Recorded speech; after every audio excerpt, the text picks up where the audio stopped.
Good morning, my dear English learners. Welcome back to my channel. I hope you are all are doing great and ready to learn something new today. இன்னைக்கு வீடியோவில் நம்ம வந்து past continuous டென்ஸை பற்றி பார்க்க போகிறோம். கவனமாக watch பண்ணுங்க. Past continuous tense is used for an action that was happening at a specific time in the past. கடந்த காலத்தில் ஒரு செயல் நடந்து கொண்டிருந்தது என்பதை சொல்ல இந்த டென்ஸ் வந்து பயன்படும். அதாவது ஒரு செயல் கடந்த காலத்தில் ஒரு நேரத்தில் தொடர்ந்து நடந்து கொண்டிருந்தது என்பதை பற்றி பேசுறதுக்கு இந்த டென்ஸை வச்சு தான் நம்ம பேசுவோம். ரொம்பவும் இலகுவான முறையில் எல்லோரும் புரிஞ்சிக்கத்தக்கக்கூடிய அளவில் இந்த வகுப்பு இருக்கும். கண்டிப்பாக வாட்ச் பண்ணுங்க. இருக்கிறதுலே ரொம்பவும் ஈஸியான டென்ஸ் எதுண்டா கண்டினியூஸ் டென்ஸ் மட்டும்தான். ரொம்பவும் ஈஸியாக இருக்கும், ரொம்பவும் இன்ட்ரெஸ்டாகவும் இருக்கும். பார்த்து கவனமாக வாட்ச் பண்ணி கற்றுக்குங்க. So don't skip the video, watch till the end and practice with me. என் கூட ப்ராக்டிஸ் பண்ணிகிட்டே வாங்க. Practice makes perfect. ஓகேங்களா? ஸோ நம்ம எக்ஸாம்பிள்ஸ் பார்க்கலாம். Let's move on to the next part. Past continuous tense. Before that அதனுடைய ஸ்ட்ரக்சரை வந்து நம்ம பார்க்கலாம். ஸ்ட்ரக்சர்ன்றது முக்கியம். எப்படி ஒரு மேத்தமேட்டிக்ஸில் ஒரு சம்மை கிளியர் பண்ணுறதுக்கு ஃபார்முலாஸ் முக்கியமோ அதேமாரி ஒவ்வொரு டென்சஸ்லேயும் ஒரு ஸ்ட்ரக்சர் இருக்குது. அந்த ஸ்ட்ரக்சரை நீங்கள் புரிஞ்சு படிச்சுக்கிட்டாலே போதும். ஓனாகவே நீங்கள் சென்டென்ஸ் ஃப்ரேம் பண்ணலாம். கவனமாக வாட்ச் பண்ணுங்கள். Subject based on the subject தகுந்த மாதிரி வாசா வேறான்றது வேறுபடும். அதுக்கப்புறம் வேர்ப் ஒன்று கூட ஐஎன்ஜி சேர்க்கணும். இதுதான் ரூலு. பாருங்கள், we use I, he, she, it and name வரக்குள்ள வாஸ் என்ற ஹெல்பிங் வெர்பு யூஸ் பண்ணணும். We use you, we, they plural இதெல்லாம் வரக்குள்ள சப்ஜெக்டாக வரக்குள்ள வேர் என்ற ஹெல்பிங் வெர்பு யூஸ் பண்ணணும். இதுதான் rule. Good, you are clear about when to use this rule. புரிஞ்சிருக்குன்னு நினைக்கிறேன். Let's move on to the next part. Past continuous tense உடைய எக்ஸாம்பிள்ஸ் வித் தமிழ் மீனிங்கோட நம்ம பார்க்கலாம். பாருங்க, நான் படித்து கொண்டிருந்தேன், அவள் சமைத்து கொண்டிருந்தாள், அவர்கள் கால்பந்து விளையாடி கொண்டிருந்தார்கள், நாங்கள் டிவி பார்த்து கொண்டிருந்தோம். அதாவது கடந்த காலத்துல நடந்து கொண்டிருந்த செயல்கள் தான் இது. புரியுதுங்களா? இதெல்லாம் எப்படி நம்ம சென்டென்ஸ் ஃப்ரேம் பண்ணி பேசலான்றதை பத்தி பார்க்கலாம். பாருங்க, நான் படித்து கொண்டிருந்தேன். I was studying. First subject I என்றதுனால வாஸ் என்ற ஹெல்பிங் வெர்ப் வருது. அதுக்கப்புறம் பேஸ் வெர்பான B1 வெர்பு கூட ஐஎன்ஜி சேர்க்கிறோம். ஸ்டடி அது கூட ஐஎன்ஜி ஆட் பண்ணியிருக்கோம். I was studying. நான் படித்து கொண்டிருந்தேன். I was studying. ஸோ எவ்வளோ ஈஸியாக இருக்குது பார்த்தீங்களா? ஐ வாஸ் ஸ்டடியிங், நான் படித்து கொண்டிருந்தேன். அதேமாரி அவள் சமைத்து கொண்டிருந்தாள்.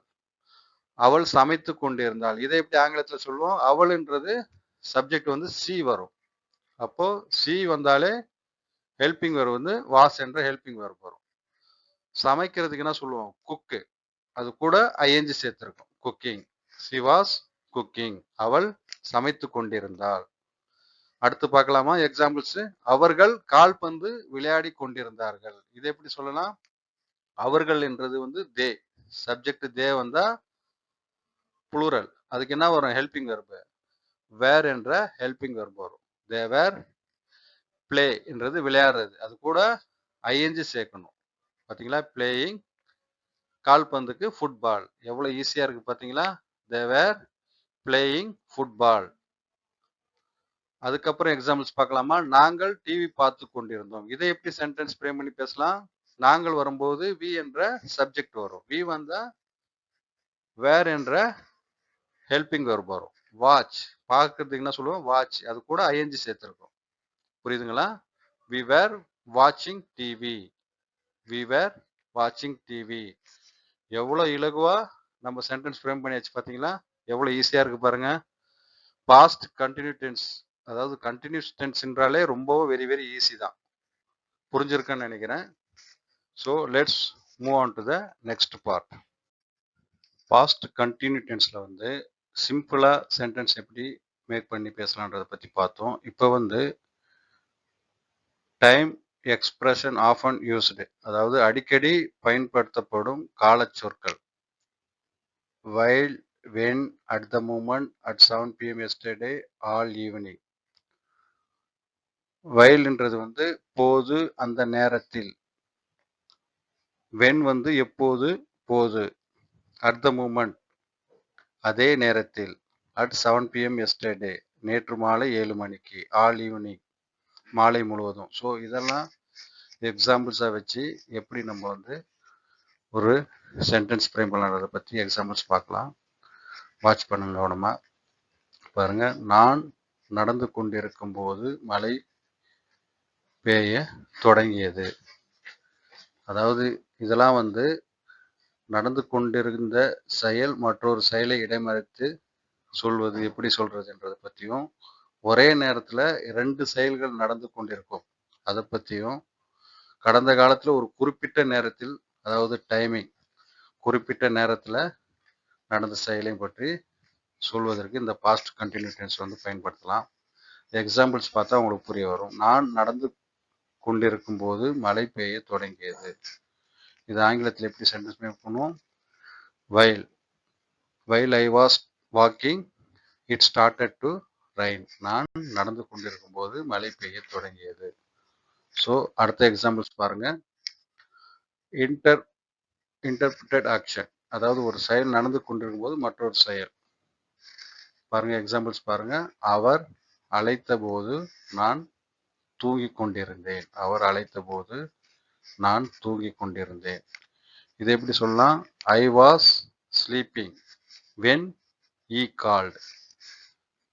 முதல்ல வைல் பார்த்தோம், இப்போ வென்னை யூஸ் பண்ணி எக்ஸாம்பிள்ஸ் பார்க்குறோம். ஐ was sleeping when E called. புரிஞ்சுதுங்களா? ஸோ நெக்ஸ்ட் பாருங்க, time. At 8 PM I was reading. At 8 PM I was reading. இரவு 8 மணிக்கு நான் படித்து கொண்டிருந்தேன். அப்போ டைம் வந்து குறிப்பிட்ட டைம் சொல்றதுக்கு வந்து அட் 8 PM அதை வந்து ஃபர்ஸ்ட்ல போடணும். அதுக்கப்புறம் ஐ வாஸ் ரீடிங்ன்றத நெக்ஸ்ட் வரும். இரவு 8 மணிக்கு நான் படித்து கொண்டிருந்தேன். அதேமாரி 2 actions happening at the same time, ஒரே நேரத்தில் 2 செயல்கள் நடந்து கொண்டிருந்ததை பற்றி பார்க்கலாம். she was listening to music while I was studying.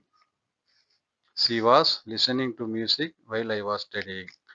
நான் படித்து கொண்டிருக்கும் போது அவள் இசை கேட்டுக் கொண்டிருந்தாள். நான் படித்து கொண்டிருக்கும் போது அவள் இசை கேட்டுக் கொண்டிருந்தாள். she was listening to music while I was studying. அதுக்கப்புறம் இன்டர்பிரட்டட் ஆக்ஷன், அதாவது நடந்து கொண்டிருந்த செயலை மற்றொரு செயலை இடைமறித்து பேசுறது எப்படின்றத பற்றி பார்க்கலாம். I was sleeping when the phone rang. I was sleeping when the phone rang. நான் தூங்கிக் கொண்டிருக்கும் போது தொலைபேசி மணி அடித்தது. நான் தூங்கிக் கொண்டிருக்கும் போது தொலைபேசி மணி அடித்தது. ஸோ எக்ஸாம்பிள்ஸ் புரிஞ்சிருக்குன்னு நினைக்கிறேன். Good, you are clear about when to use this rule. If you found this video helpful, please like, share and subscribe to Ashraf Tech World channel. Thank you for watching. Bye.